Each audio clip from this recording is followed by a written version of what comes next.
Hi, welcome back to my channel. In this video, I'm actually going to show you how call data and memory works in Solidity. Now, without wasting much of time, let's get to it. Now, first of all, I actually just wrote down a simple smart contract. I'll actually break it down how it works and show you how call data and memory simply works in Solidity. Now, first of all, what are memory and call data and Solidity? Now, in EVM chain, in EVM, Ethereum virtual machine, it actually can read and write to several places. It can actually read to and write on stack, memory, storage, call data, code, and a lot more. You understand? And as well, it can actually write to logs. So, but we're actually not going to be going beyond. On this video, we'll just be specific on just two, which is basically memory and call data. Now, the most important thing about call data and memory is that the both of them actually is actually temporary. When you actually use it on a contract, it stays temporary, but they have a key difference. Now, let me break it down before we start seeing the difference on code. First of all, memory itself, what actually it does is that is a temporary mutable data location. It's just a data location that actually stores data only for a duration for when that's the function run or executes. It is temporary. Yeah, it's primarily used on to store data that needs to be modified. This is the key difference. It is used to store data that needs to be modified. That is for memory. Whereas call data is actually used as well, cannot be modified, and is actually used to store temporary data location that actually will be used in a specific contract or function to be executed. So for a particular duration of function that will be executed. Now let's see it on code.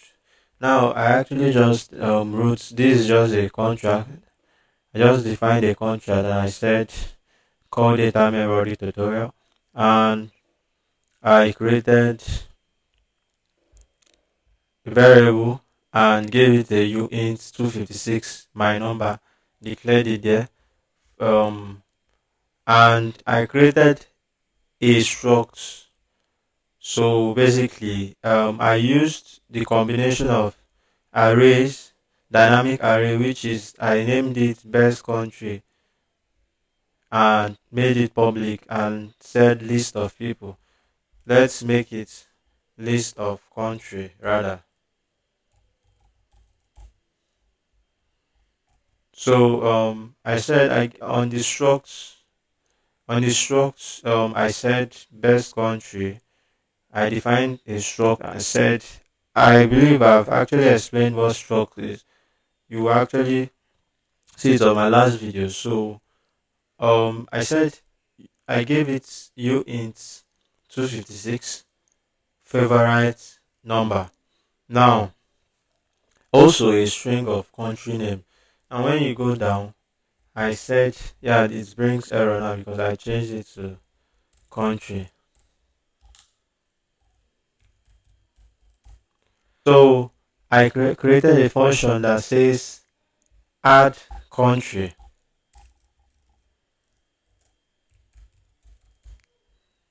Now I said the function actually has two parameters it holds. Uint 256 underscore favorite number and string memory. Now this is what we are trying to do on this tutorial, trying to understand what memory and call data is used for. So I'll actually explain it in detail. Now if you can see on string memory, I use this memory we are talking about, which can use to be is a data location that can actually be used to store something in a function execution. Now at this point, if you check, I actually created a string which I said underscore country name. Now and I named it public. Now inside I actually want to push an array. I want to push in a content, or rather an item, and see how it's being displayed on which index it's actually going to be displayed. Now I actually compile it and see it work first before I make the changes to show you how call data works and memory data location. So it's compiled. Let's deploy.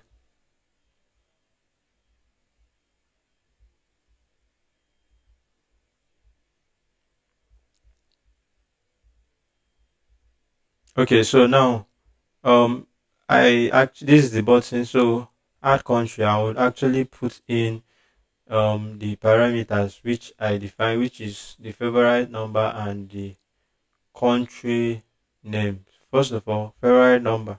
Let's say the favorite the number which I rank the country, you understand, or which the country is being ranked. Let's say two. That's what I meant by favorite number. Let's say two. Then comma, you put quotes and write the country. Let's say Germany. You add it. Now I just inserted it into the contract. Now I want to list it. Now first of all, I have to say I want to know if it's being displayed on index 0 on the array. So list of country, let's see, and it displays. Now on index 0 there is favorite number. That's the favorite number is 2 and the country name is Germany.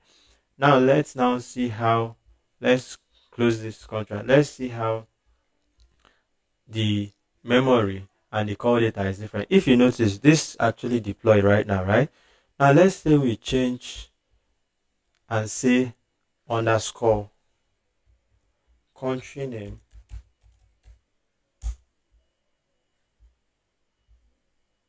Now remember, string memory country name underscore country name, that's what it was. Now we want to modify, like I said previously, I said a memory is actually temporary.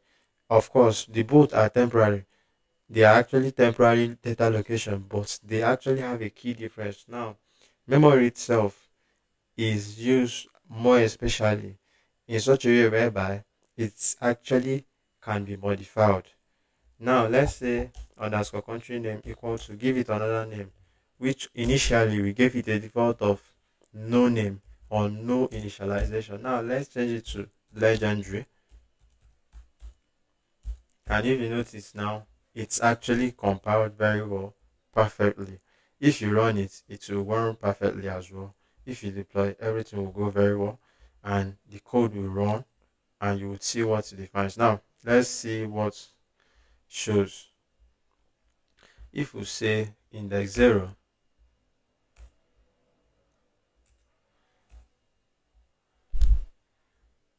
nothing will display. Now, when you give it something inside, say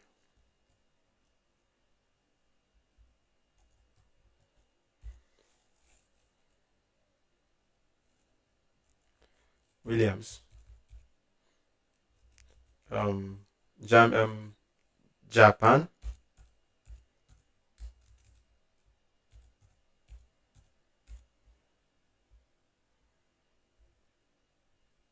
Now, if you notice, now it gave it legendary because I initialized it legendary. Compared very well. Now let's move over to call data and see the difference. Now on the other side, call data can't be modified. Call data is actually being used also to hold temporary data. It's actually temporary and it holds data, but it can't be modified. Now let's say we actually change this memory to call data.